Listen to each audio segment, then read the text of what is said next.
PBOs that we're working with at the Impact Collaborative, they are the foremost experts in what their communities need to thrive. I think it's then understanding what those needs are, what they're seeing, what some opportunities are, working and partnering with you to say, okay, this is what we're seeing.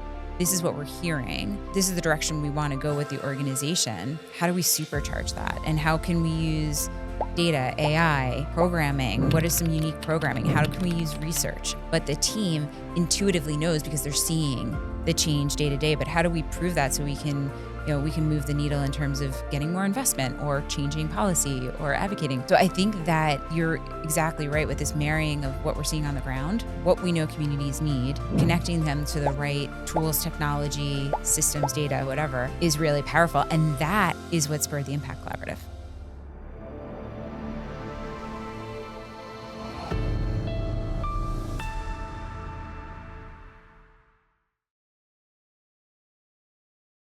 Hello, everyone. Welcome back to the Impact Collaborative podcast. I'm Dr. Claire Wang. I'm the Executive Director of the Impact Collaborative.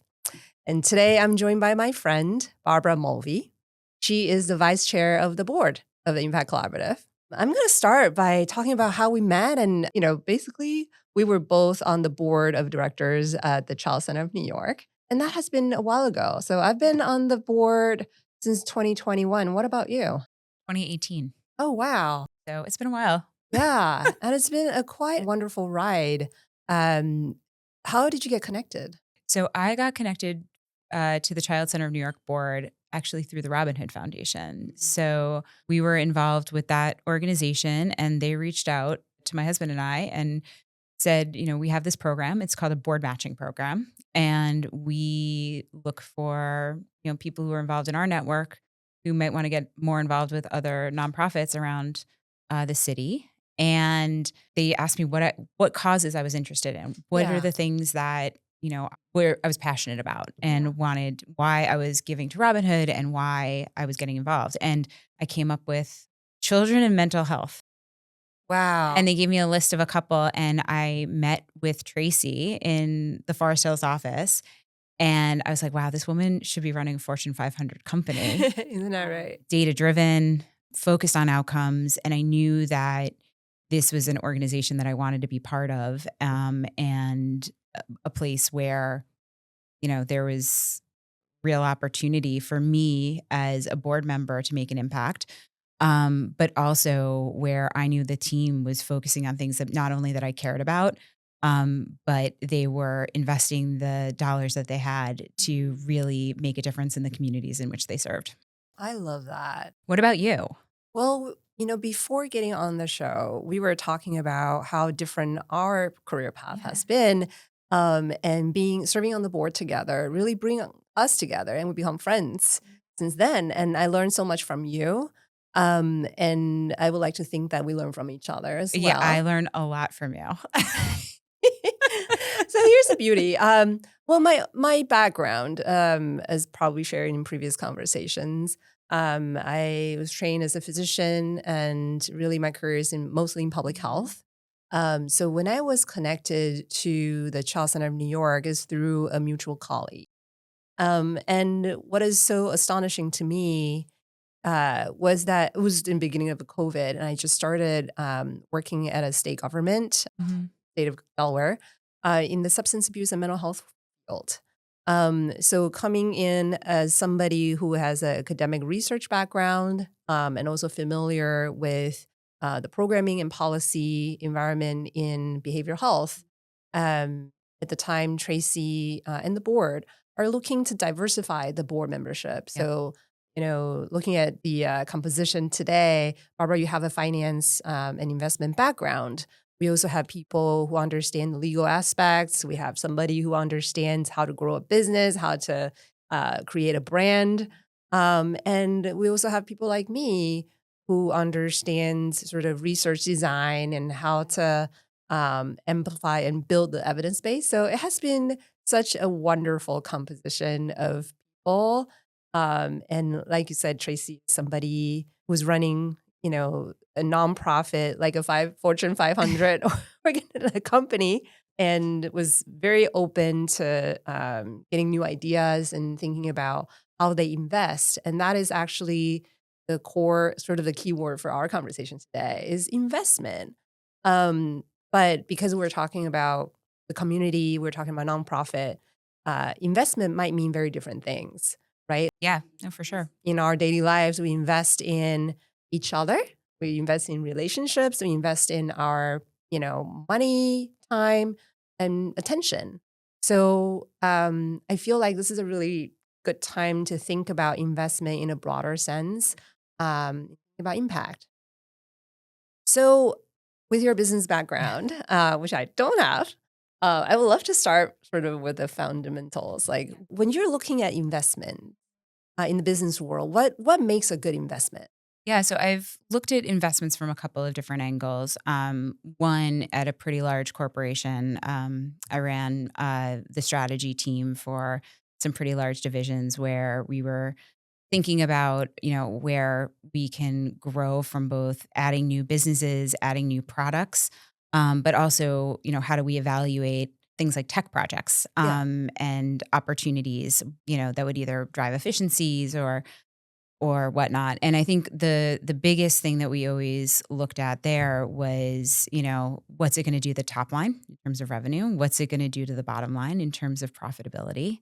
Um, and what risks are we going to take? And what's the risk adjusted return on the investment? And, does the thing that we're thinking about fit within our risk appetite?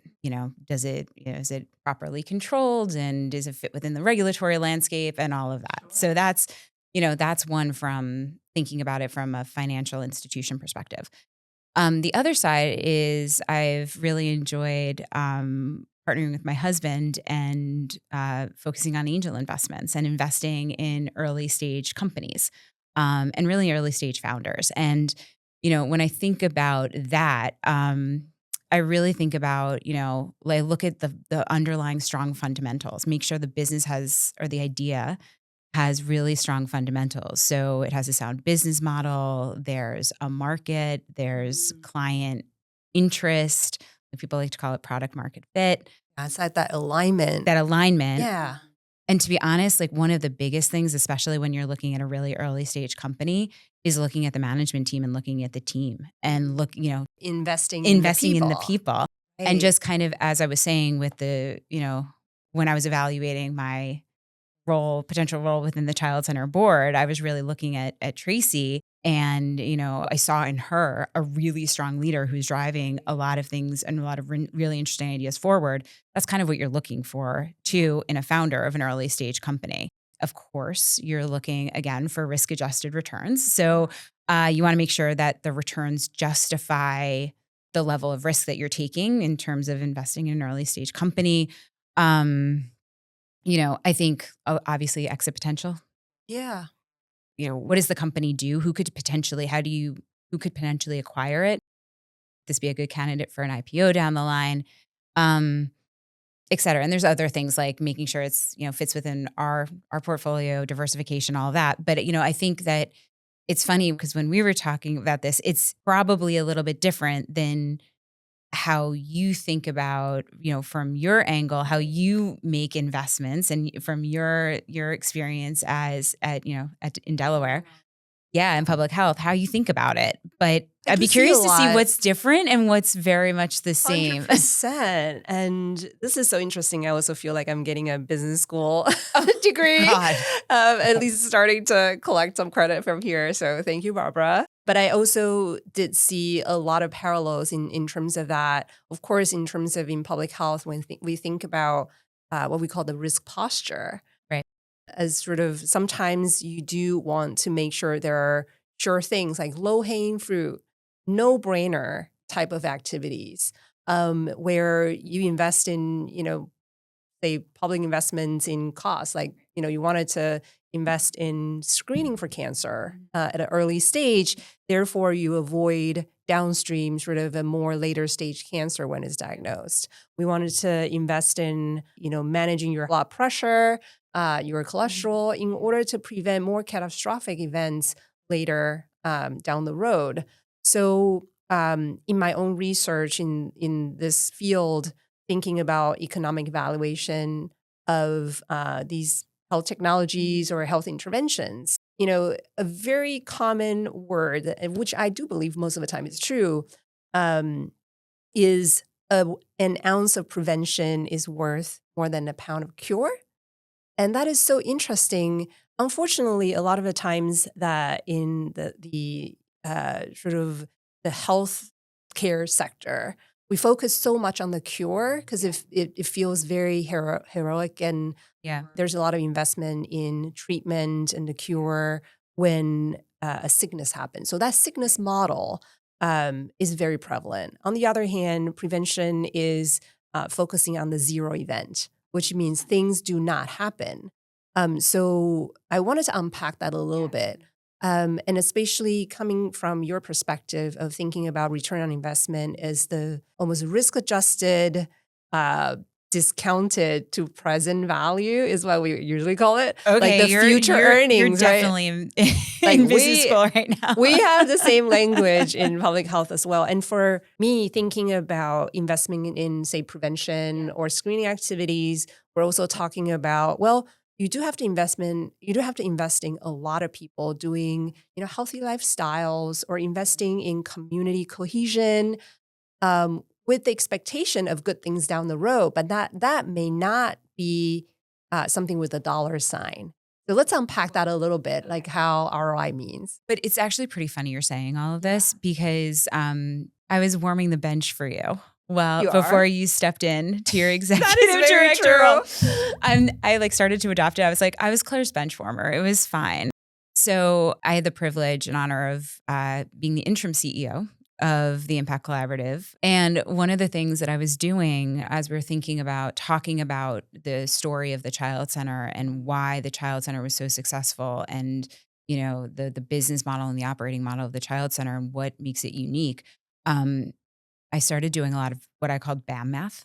So BAM is my initials, and looking at some of the outcomes that the Child Center was driving. For example, in one high school, they increased in 5 years, increased the high school graduation rates from 25% or below to over 95%. And what's the economic value of that? We looked at it and it did some their back of the envelope math. And just that one high school alone in that 5 years cohort, not projecting it forward, just that, I think it's like 175 million of economic value. Right. Because of people's upward trajectory when you graduate high school. So that's one aspect of prevention. Another amazing stat is I think some of our services, kept about 96% of their patients out of inpatient hospitalization for mental health related issues. Doing the math on what it would have cost if that intervention hadn't been done, it's almost $300 million. Wow. And that's just 1 year. So that was this idea of prevention, Mm-hmm. an ounce of prevention. Yeah.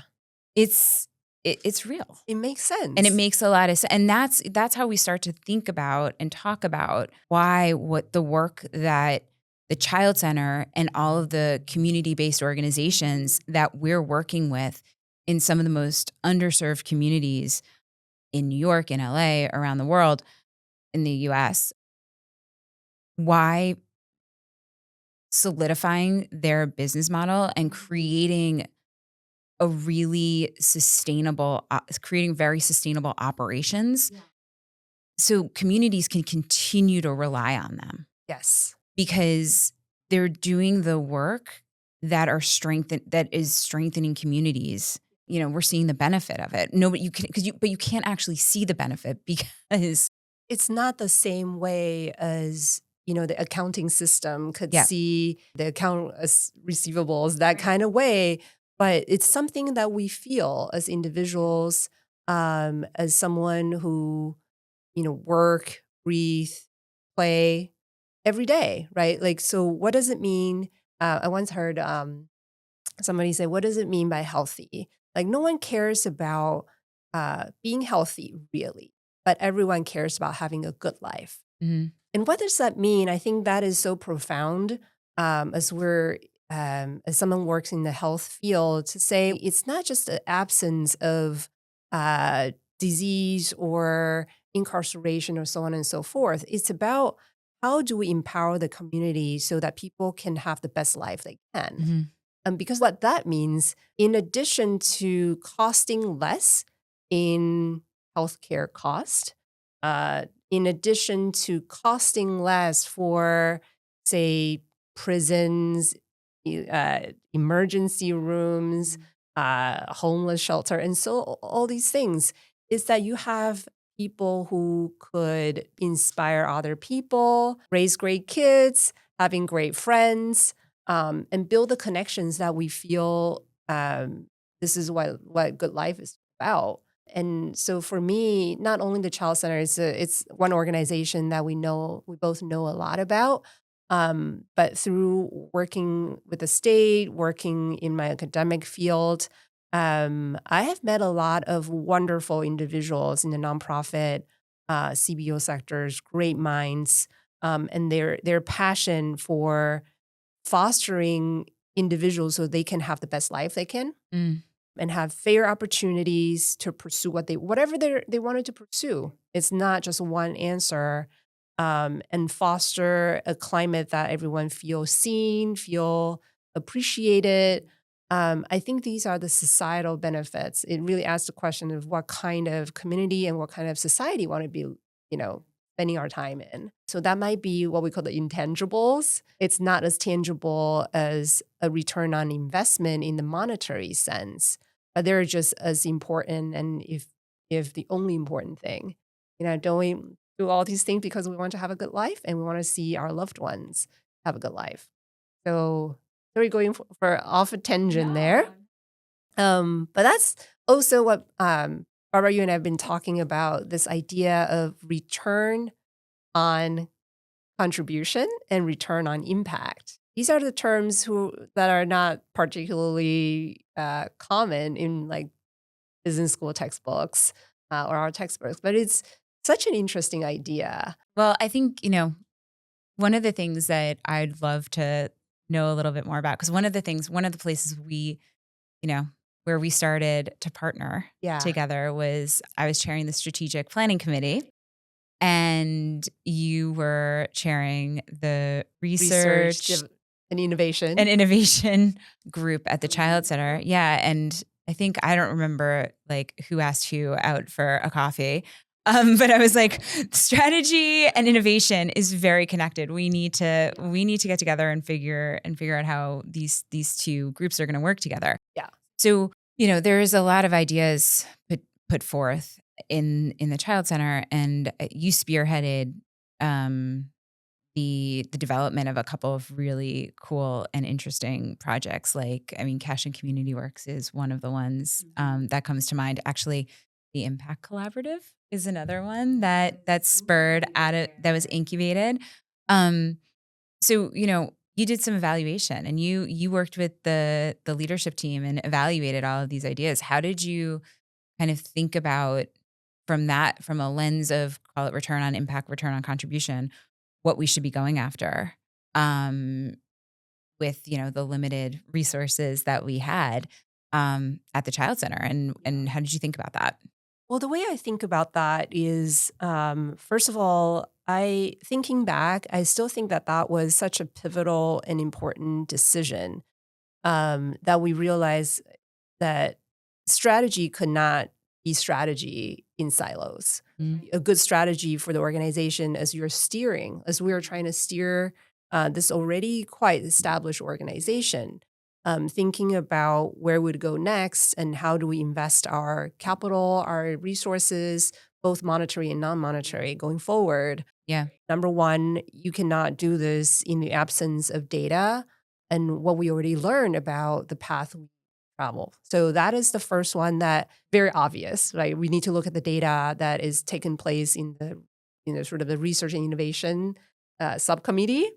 And secondly, in order to move forward, the innovation has to be part of a strategy. Otherwise, we will be sort of stagnant as an organization. We'll probably continue to do what we do for a long time. doing things the same way, writing the same grants, and trying to comply with the same restrictions. But that is insufficient because we know the demand from the community, the needs of the community continue to grow. And I joined the board in the height of COVID. So that was front and center that we know a lot of people are feeling isolated, and the statistics are happening in terms of infectious disease. The silent epidemic of substance abuse and mental health is growing at a really fast pace. So we know that staying at the same size, doing the same things over and over, is not the wisest strategy for us. So I was so taken aback at that conversation, the coffee. I'm just gonna take the credit that Okay, I you take the asked you credit. Yes, out you definitely for asked me out. for coffee. I'm glad I said yes. Yes, me too. And really think about and I've met a lot of the nonprofit leaders Yeah. really think about innovation as part of their strategy. Sometimes innovation feels so far away. It's like, oh, well, it's all the tech companies and, when they have a ton of capital. But in fact, I often say this, like leaders and doers in the nonprofit space are probably the most creative people I've ever met. We're always trying to do more with less, always problem solve, always, we call it optimize with constraints. And so to unleash that idea of a lot of the people are already, first of all, understand the problems inside out and always trying to do things so we can solve these problems with whatever we have. So thinking about innovation as an organization, regardless of a size, of how can I do things better to support my staff, Yeah. looking at the data and course adjust so I can inform how much, how can I scale my program to serve more people, and not just more people, to serve them the right way so they feel, so there's a good match of their needs. They feel seen. It reflects the voice of the community and the needs. I think that is a very healthy strategy to always think about innovation at personal level and organizational level, regardless of the industry you're in. Yeah, no, I think that's 100% right. And I think what was really interesting about, when you joined the board, that's actually when we were doing this huge bottoms up strategy refresh Mm. at the Child Center. And we did it was a very bottoms up approach. We went to every department, every line of business, and we didn't ask, well, at first I did ask the the leads. But then I was like, well, who from the line should we bring in? Because I wanted to know what was going on in the communities and what the staff who were working with the members of the communities and our clients, what they were hearing, what they needed, where they thought we needed to be going. So I totally agree with you that our teams know what the They know communities their need. stuff. They know what the communities need. And I actually, because the child center is so large, I almost think about, I I think about we're kind of a really big group of CBOs. And it's the same with the CBOs that we're working with at the Impact Collaborative. They are the foremost experts in what their communities need to thrive. And I think it's then understanding what those needs are, what they're seeing, what some opportunities are, and then working and partnering with you to say, okay, this is what we're seeing. This is what we're hearing. This is the direction we want to go with the organization. How do we supercharge that? And how can we use data, AI, programming? What is some unique programming? How can we use research? How can we actually prove out the things that that our team, not me, but the team intuitively knows because they're seeing the change day to day. But how do we prove that so we can, we can move the needle in terms of getting more investment or changing policy or advocating? And so I think that you're exactly right with this marrying of what we're seeing on the ground, what we know communities need, connecting them to the right tools, technology, Yeah, systems, data, whatever it is really powerful. And that is what spurred the Impact Collaborative. that is true. And that just reminded me of this thought that thinking back, um, I also wanted to encourage nonprofit leaders thinking about your board composition, Mm-hmm. because there are so many of these like win-win-win kind of situation. Thinking back, it was great for me. It sounded like it was great for us Yes. to be able to connect with each other through serving on a board, and for the organization, that diversity of our experiences was. I would like to think that it was helpful. And in terms of this, you know, innovate as a strategy, you really can't innovate without listening to um, your frontline experts and working with the communities that you work with. The idea of having an associate board or a youth council makes so much sense to me, but it's not a very common practice. What grown out of this conversation just now was thinking about, well, everyone who started a nonprofit or running a nonprofit has a passion about their mission. I went to school as a social worker. I want to help people. That's why I started this organization. But sometimes that comes as sort of a conflict as quote unquote running a business and making quote unquote business decisions that run against why I started in the first place. What we're trying to argue is, well, it doesn't have to be. Right. And to recognize that there's always going to be a balance in order to sustain your mission, scale the impact. That's not cold-hearted.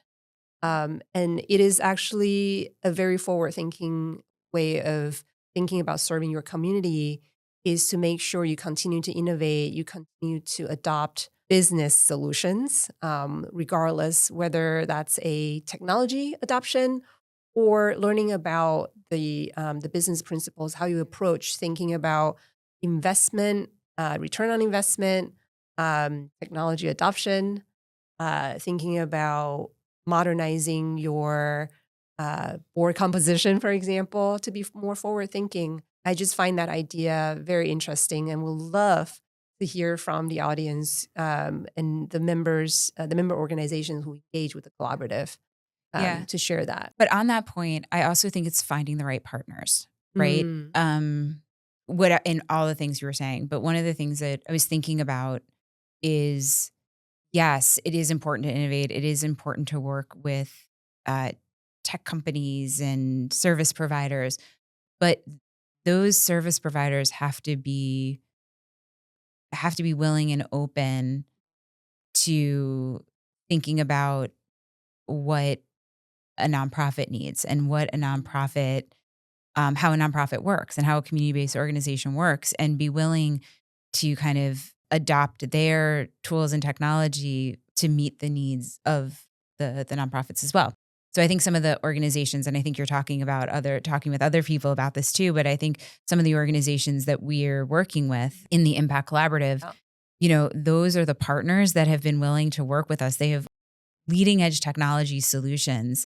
And they are very willing to work with our team and our membership to figure out how to make their solutions fit for purpose for community-based organizations, which I think is incredible. You're speaking to something that we talked about in the beginning, that investment is not just about money, and it's how we invest in relationships as well. And in this one in particular is so interesting that too often nonprofits are considered too small or less lucrative for larger companies to say, I created this product. Do you change your workflow to fit my product? Right. But our philosophy is, let's find like-minded, mission-driven partners to say, let's figure out what kind of solution will work to fit your workflow and how you serve the community. So I'm very optimistic about this. We'll love to unpack that a little bit more in future episodes. But I thought this has been such a great conversation. Thank you for having me, Claire. Of course, Barbara. And I hope that we continue to work together as we're setting out this journey of the Impact Collaborative. We're so fortunate. I feel very fortunate to have your advice on the board. and very fortunate to call you a friend. Well, I feel very fortunate that you are leading the charge and bringing us all together. And yeah, I'm really looking forward to many more board meetings, many more brainstorming sessions, and many more glasses of wine. Sounds good. Thank Thanks so you. much.